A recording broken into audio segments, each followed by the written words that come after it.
Zombies to invade San Diego counterterrorism summit. What? In addition to mock terrorism scenarios featuring rural and urban environments, zombies worthy of Hollywood sets will recreate an emergency that will test how law enforcement officials and first responders react to crisis in real time. Zombies. Shouldn't they focus and practice on real possible scenarios? Zombies. Is there something they're not telling us? First the CDC and now these turds. Zombies. And how much is all this costing us? Come on, man. These clowns.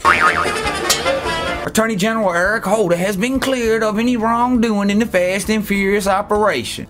First, this turd said he ain't even heard about it until after the press reported it. Then, Obama said in an interview that he spoke to him and had an entirely different timeline. Then, he refused to release documents on it in which he was charged with contempt. Then, Obama comes in and saves the day by asserting executive privilege over the document. Come on, man. Executive privilege, national security, blah, blah, blah, blah, blah, blah. Nothing but lame excuses used time and time again so the truth doesn't come to light. Now let you or I try that and see what happens.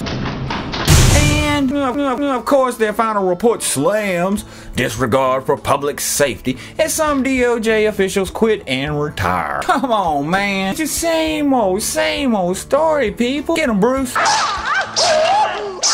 Japan backs off promise to end nuclear energy by 2040. That didn't last long, did it? It goes to show you, people, that it's a red flag when any of these geezers talk about doing something 20, 30, 40 years down the road. Heck, it's a red flag when they talk about doing something tomorrow. You know why? Because they lie. They know it. I know it. And by now, you should know it.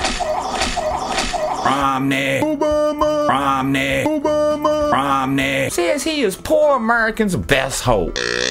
And all of this nanny over this turd's comment about 47% of Americans paying no income tax. The Tax Policy Center in DC said that in 2011, 46% of U.S. households paid no federal income tax. So he was a percent off? No, they're pushing his statement as being true, but misleading. But like the real unemployment statistics? Come on, man. Obama. At a $40,000 a plate fundraiser compares his struggles to that of Jay-Z.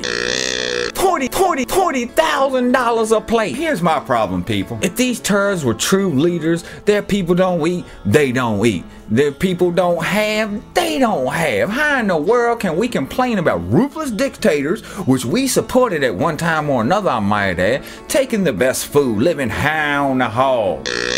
All the while their people are suffering. No real leader of the people, by the people, will partake in a $40,000 a plate fundraiser while his people were losing their homes, losing their retirements, losing their jobs, losing their futures. All the while pointing at the other guy as though their vanity is any different. Yes, we can. These wanks spend more time raising money than they would ever or have ever done to help and lead this country. This alone is very apparent and should be a sign to the brain dead of what really is important to these turds. It's not rocket science, people. It's in our face day after day, year after year, decade after decade, and we continue on like it's all okay. It's not all okay. $40,000 a plate, people. Just something to think about. I'm ChangeDaChannel, and I'm out. So you do know where he is? Impossible.